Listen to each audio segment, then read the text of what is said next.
There are all kinds of good reasons to do jiu-jitsu. It's a ton of fun. It's fantastic exercise.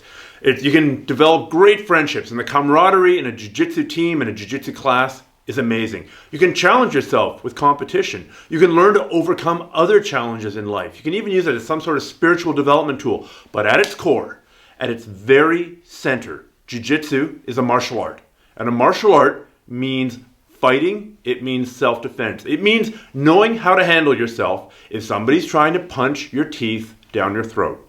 If somebody's in your face and they're threatening you. If somebody's threatening your family, what do? We can't forget that although it's a great martial sport, and although there's all these fantastic grappling competitions, that it's a martial art first and a martial sport second. Now, people often say, well, do you think Keenan Cornelius is really going to pull Wormguard in a fight? No, of course not. But you know what? It's not fair to use an elite athlete like Keenan Cornelius or Rafa Mendes or Marcelo Garcia. I think these guys have got a pretty damn good chance of taking care of themselves in a street fight. So let's talk about, say, a high-level purple belt who competes, right? He does a lot of competition. Maybe he does some weird forms of guard. Is he going to have a problem in a street fight? Probably not. First of all, he's going to be used to going against very good people. He's going to be used to going against a lot of pressure, people really trying to crush him into the ground. He's going to be in shape, and being in shape counts for a lot. And hopefully, his training includes some small aspect of self-defense, as well as how to improve in the martial sport end of things. He's also learning some of the martial art end of things. So we'll be talking about what that purple belt can do, that hypothetical purple belt, to make himself more effective at self-defense, even if most of his training is based on sport jiu-jitsu. But first, let's look at something that gets a little bit misinterpreted. There are good and bad aspects and expressions of everything. There are good schools that focus or have got a strong emphasis on self-defense, and there are bad jiu-jitsu schools that have an emphasis on self-defense. There are schools that focus on sport jiu-jitsu that are good, and there are schools that focus on sport jiu-jitsu that are bad. They can be good and bad for all kinds of different reasons, but we can accept that there are good and bad schools. If your focus, or if an important focus for you is self-defense, if being able to take care of yourself in a one-on-one confrontation or having a decent chance on a 1-to-2 confrontation, if self-defense is important to you, and you've got two choices. You've got a bad jiu-jitsu school that focuses on self-defense, a bad self-defense school, and you've got a good sport jiu-jitsu school, then you should train at the sport jiu-jitsu school. Why? Because if it's good, you're going to probably train there longer, you're going to train harder, you're going to train more often, you're going to get in better shape, you're going to have better people to go against. Now, of course, if your focus is on self-defense, and there's a good self-defense oriented school, then go there. Of course, you're going to go with a school that's more closely aligned. I'm talking about those cases where your choices are between a bad school that is sort of, at least superficially, aligned with your goals, or a good school whose goals are a little bit divergent. Because you know what? You can compensate for that. If you learn sport jiu-jitsu, inverted guard, reverse de la riva, all that stuff. I'm just picking those because there's a lot more to sport jiu-jitsu than those two positions. But let's just say that those two positions are part of your game. You can then compensate for the self-defense aspects by doing a little bit of MMA training, by doing some kickboxing, some boxing, some Thai boxing, just enough to get comfortable with strikes. You're not trying to become the champion of Lumpini Stadium. You're not trying to win a Golden Gloves title. You're not going to go out there to Holland and kickbox your way to some belt. No, you just want to get comfortable with seeing punches and kicks coming, get comfortable with getting hit in the face once in a while and it not being at the end of the world. Then you want to get comfortable in the clinching and takedown range. Again, you're not trying to get a judo black belt necessarily. You're not trying to become an all-American wrestler. You're just trying to get comfortable enough that you can take the fight to the ground a couple of different ways. Then, on the ground, you should become comfortable dealing with strikes on the ground. Most classically, this would be from the bottom of guard, because it's easy to win a fight when you're on top. It's harder to win a fight, especially when there are punches being thrown, when you're on the bottom. So you got to learn to deal with those three things. Basic punching and kicking, very basic, becoming comfortable in that range, basic clinching and takedowns, and then basic how to defend from strikes, especially when you're on the bottom. How do you defend from strikes when somebody's in mount punching you? How do you defend from strikes when somebody's in your close guard punching you? And if you do a little bit of that training, and you don't have to do that much of it, so long as you're doing a ton of other jiu-jitsu because jiu-jitsu is jiu-jitsu. Controlling the range, keeping somebody at a certain distance for sport jiu-jitsu or pulling them in for sport jiu-jitsu does translate somewhat to self-defense. For some sweeps, you have to pull the guy in before you throw them over. Well, guess what? To defend against some strikes, you have to pull the guy in before you launch your own attack. There is some carryover. I don't know, it's like wakeboarding and water skiing, right? Like if you're pretty good at wakeboarding, you're probably not going to be that terrible at water skiing, and vice versa. So recently I released another video and podcast talking about this sport versus self-defense dichotomy. And some people thought I was trashing the Gracies. This is not at all true.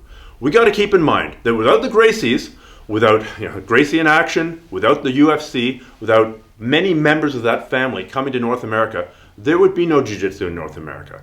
There would be no EBI, there'd be no ADCC, there'd be no UFC, there'd be no MMA, there'd be none of this sport that we love. We owe the Gracies a huge debt of gratitude. I just want to say that right off the bat. We owe them for bringing it up. Yes, I know some people are going to say, well, I do catch wrestling, and there was catch wrestling before there was Gracie Jiu-Jitsu. Yeah, that might have been true, but we can't go back in history. The reason we're all doing jiu-jitsu, the reason we're all rolling around on the ground, trying to choke each other out, or arm lock each other, or neck crank each other if we're doing catch wrestling, is because of the UFC. Let's be honest. Maybe because of Gracie in action if you started back in the late 80s like I did. So, we owe them a huge debt of gratitude. End of story. Now, do I like every single aspect of the classic Gracie Jiu-Jitsu self-defense progression? No, but you know what? That's okay. I like Chinese food. I love Chinese food. Do I like every single dish in Chinese cuisine? No, not at all. I've tried eating those chicken feet. I don't like them. I'm part German, part Polish, part Swiss. Do I like every single German or Polish and Swiss dish? No, of course not. I don't like head cheese. I think it's disgusting. Cow tongue gives me the heebie-jeebies, and blood sausage, I don't like at all. Does that mean that I disrespect German, Polish, and Swiss culture? No, not at all. You pick and you choose what you like. Similarly, I really like most aspects of the traditional Gracie self-defense ground progression. Some of the standing techniques, I don't like so much. I think there are other things that work better for me. And in my opinion, as a 37-year martial artist, in my opinion, this isn't God's truth, this is my opinion, there are some of the standing techniques where I would have organized things differently if they'd come to me 70 years ago and said, hey, Stephan, what do you think we should do with our family system? But you know what? They didn't, and that's okay. Everyone's allowed to have their own opinion and find out what works for them. And you got to find out what works for you, right? You're going to take Swiss food and you're going to find out that you love raclette, but you hate rösti. You're going to take German food and you find out that you love bratwurst, but you hate head cheese, right? That's the way it is. Once you have enough experience, you can pick and choose what works for you. But let's not get the wrong idea here that I'm dissing the entire program. I'm not. I'm saying I like certain aspects more than I like other aspects, and that's perfectly fine. Incidentally, the exact same thing applies to sport jiu-jitsu. Say your goal is to get good at sport jiu-jitsu. Are you going to like and use and deploy every single technique that Rafa Mendes does? Probably not. Are you going to use every technique that Marcelo Garcia does? No. Are you going to like everything that John Danaher shows you? Probably not. What about Andre Galval? Same thing. You're going to pick and choose the things that work for you, and you're going to approach it with an open mind. You're going to see what works and see what doesn't. So that's true in sport. That's true in self-defense. Experimentation and self-discovery really is the key. Now, to wrap this up and bring this all home, if your goal is self-defense, then yes, if there's a really good self-defense oriented school near you, definitely go train there. If your goal is self-defense and you don't have that luxury, then go train at a sports school, because there's gonna be a lot of carryover. A sliding lapel choke is still gonna work regardless of whether the guy's wearing his sweet new gi or whether the guy's wearing a jean jacket, a raincoat, or a hoodie. You're still gonna be able to pull it off. A choke is a choke is a choke is a choke. The caveat is that if you are going to be training in sport jiu-jitsu, maybe because you want to compete in sport, but you also want to be able to handle yourself, then once in a while, you should calibrate yourself by putting on the gloves or letting somebody else put on the gloves. This is a really fun drill to do. Give somebody else boxing gloves, tell them, okay, punch me in the head. My only goal is going to be to clinch. You'll find a lot of volunteers who think, oh, that's a pretty sweet deal. I get to try and punch this guy in the head, and all he gets to do to me is to clinch.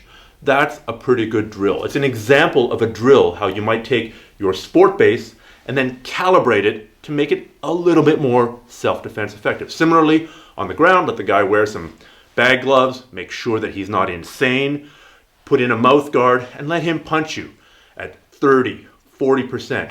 And then just see about controlling posture, controlling distance, blocking the strikes, trying to tie up his arms, to put him in positions where he can't hurt you. Now, of course, there are some techniques that are going to work better in that self-defense, striking defense context. And there's some techniques that aren't going to work so well, but you'll figure it out pretty quickly because there's nothing that calibrates you like a swift punch to the nose. Hopefully one that doesn't knock you out, that doesn't break your nose. So again, only do that with sane people, okay?